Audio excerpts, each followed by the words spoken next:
I feel really emotional about the costumes going on to have another life. You know, a lot of these original pieces, I've always wondered how they started out and who wore them and where they wore them to. And then we got to give them another lease of life on the show, and there's going to be a third round.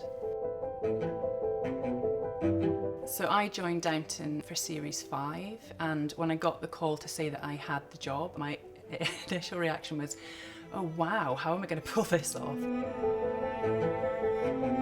So when I joined in season 5, we were in 1925, and my role at that point was to really bring it into the mid-20s, that kind of epitome of the sort of Art Deco style, and really solidify that new look. Mid-20s, we have, for women's wear, quite an androgynous, straight up and down silhouette. There are little micro trends where it completely disappears and then it comes back. Hemlines are coming up. I think in 1926 they reached their highest point and we saw a little flash of the knee. But it was looking at things like that that really showed us what time we were in. For me, I find using authentic pieces within a period piece really grounds it in the time, it anchors it in that period. It also means you can showcase textiles that you couldn't replicate in modern day. So my starting point was always to shop for vintage original pieces where I could. And even if that meant finding a bit of fabric and then building a new costume around that, or finding an original and customizing it, it's like a treasure hunt like no other. I love it. I mean, there's nothing like the feeling of uncovering a bolt of silk or a dress that is like of museum quality that you know is over 100 years old. Cheer up, you're putting quite a dampener on the evening. Really? I thought only imbeciles were happy all the time. The thing is, with Mary and Edith, I've always loved designing for them as a duo. So very often they're in scenes together. Definitely in the series they were combating each other and fighting with each other or making snippy remarks. Okay, so this is a real favourite of mine in terms of an original dress that we found for Lady Edith. And it's got incredible, like, tiny bugle beading, sort of like textured sequins, and then this gold thread embroidery. We found it in Paris in this incredible vintage trader called Chez Sarah.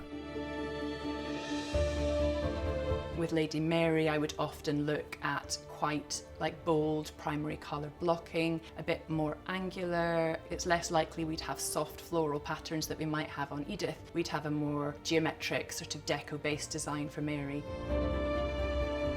So this is Lady Mary on her date to the Criterion. The colour, this sort of seafoam green, is really different for Mary, but we wanted to do something that was really arresting and different, but also softer. You know, she's romantically drawn to Henry and it needed to therefore feel quite soft.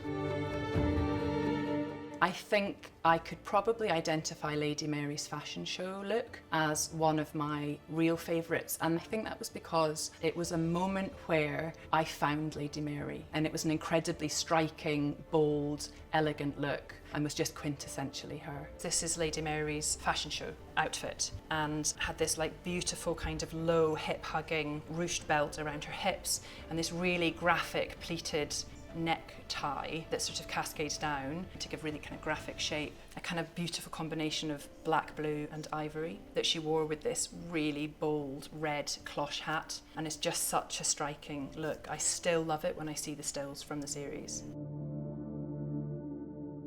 You stop at nothing to get your own way, isn't that the truth? Indeed. I think the thing about Maggie, it was a privilege to costume design for her, and I've sat in her kitchen drinking wine, talking about the Oscars and hearing all her anecdotes, and her anecdotes are incredible. But I think the thing that I worked really well with Maggie on was the love and appreciation of craftsmanship and textile. So if I found something particularly beautiful, she had such a respect for what that was. And so the vast majority of her costumes are based on an original artifact. But I think there was always that real love of textiles that was woven into her costumes.